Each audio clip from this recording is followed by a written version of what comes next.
Arheološki vrt.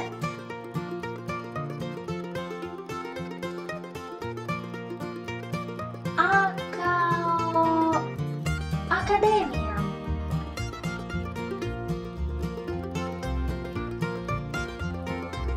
G kao groblje Mirogoj.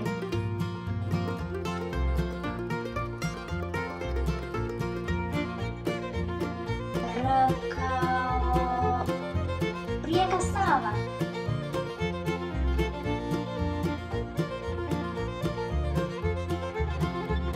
E kao etnografski muzej.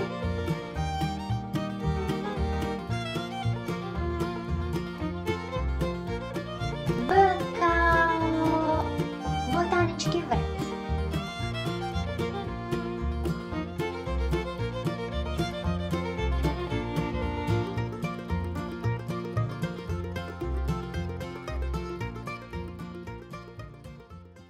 Dragi moji, dobrodošli u Zagreb, glavni i najveći grad Republike Hrvatske. Ja sam Paula, a moji su današnji gosti i moji prijatelji.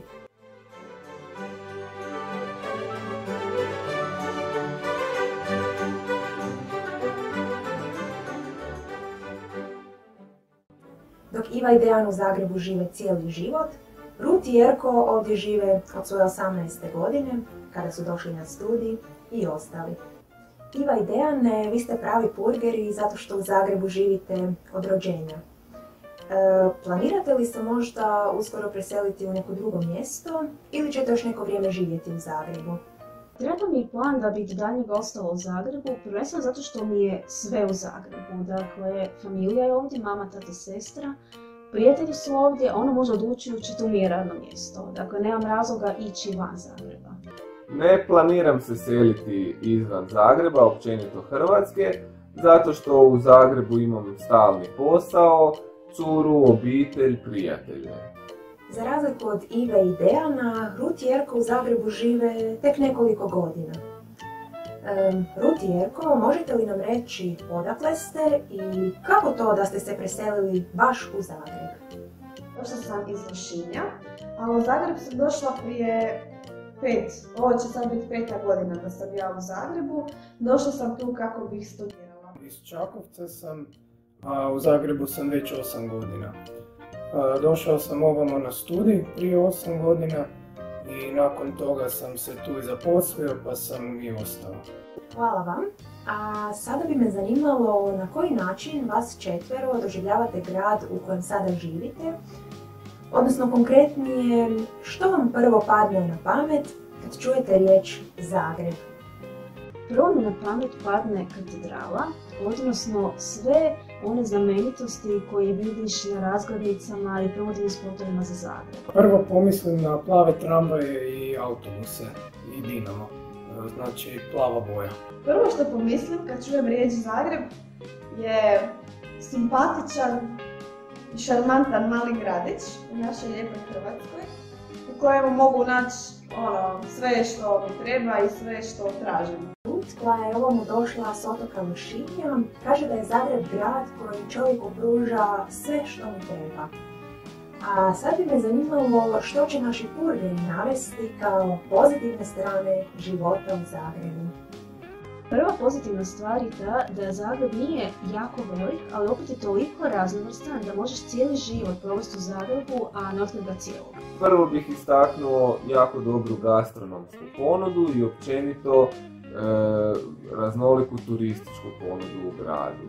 Druga pozitivna stvar u Zagrebu je da je to grad s puno naselja koje imaju jako puno zelenila i koje su sami time primjerena za život.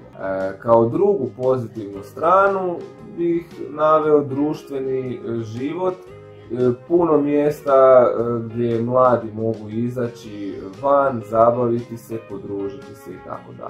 Vjerujem da je svatko od nas u Zagrebu doživio nešto lijepo, neobično, smiješno, odnosno nešto što neće nikada zaboraviti. Možete li se prisjetiti neke zgode iz svojega zagrebačkog života i ispričati nam je? Prije nekoliko mjeseci sam se vraćao s mora u Zagreb. Išli smo autobusom i došli smo na autobusni kolodvor dosta kasno. Tako da mi se nije dalo čekati tramvaj, pa sam odlučio pozvati taksi. I ništa, čekam ja taksi, dođe on za 5 minuta, uđem unutra, sve se čini uobičajeno kao i inače. I u jednom trenutku primijetim da na komandnoj ploči sve piše na arapskom. Da bi se na kraju ispostavilo da je vozač iz Iraka. I tako, tijekom vožnje sam saznao da čovjek živi u Zagrebu već 2 godine, da je ovdje u biti sam i da živi od vožnje taksija.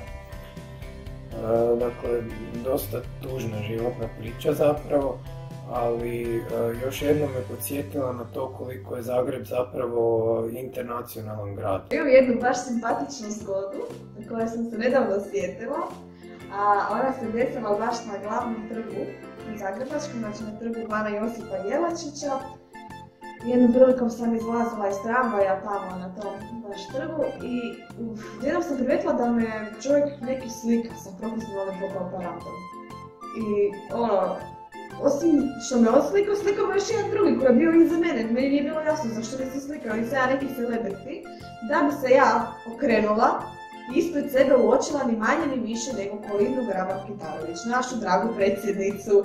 Znači ja sam slučajno, kako valja, nisam gledala, nisam razmišljala, uletila u njezin put i uletila među njezine paparace, novinare, šta li već, Znači to mi je jedna zgoda koju valja nikad neću zaboraviti. Hvala vam što ste s nama podijelili dio svojih zagrebačkih priča. I za kraj, možete li nam otkriti koja su vam mjesta u Zagrebu posebno prirasla srcu? Dio grada je Suboština.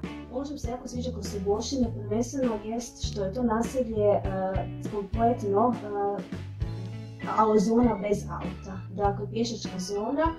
Također, toliko je naselje malo da svi ljudi znaju jedni drugi. A naravno i iz Suboštine i Vedran Čoluka, reprezentativac, dakle možemo reći da imamo osvajača srebrne medalje sa svjetskog prvenstva. Moja najdraža mjesta u Zagrebu su jezera Jarun i Bundek, zbog i lijepog prirodnog izgleda, zbog labuda, zbog roštilja. Kako mi se najviše sviđaju oni zeleni dijelovi grada, na primjer Maksimir, Zrinjevac, Sljeme i tako dalje. Kad si u tim dijelovima nemaš uopće osjećaj kao da si u nekom velegradu ili blizu njega i možeš jednostavno otići u te dijelove na nekoliko sati i opustiti se, smiriti se i pobjeći od sve te buke koja te konstantno okružuje u Zagrebu. Ja bih izdvojila Dolac, tržnicu našu, koja se nalazi u centru grada. Tamo su ljudi nekako opušteni, zabavni, svi bi se zezali, pričali i kroz priču zaradili, odradili nešto. Baš nekako poseban je taj neki duh na Dolcu, to mi se najviše sviđa. Lijepih mjesta u Zagrebu ima zaista na pretek i mogli bismo ih nabrajati barem još do preksutra. Stoga vas, dragi gledatelji, pozivam da čim prije dođete u Zagreb i sami otkrijete još puno njegovih šarmantnih kutaka.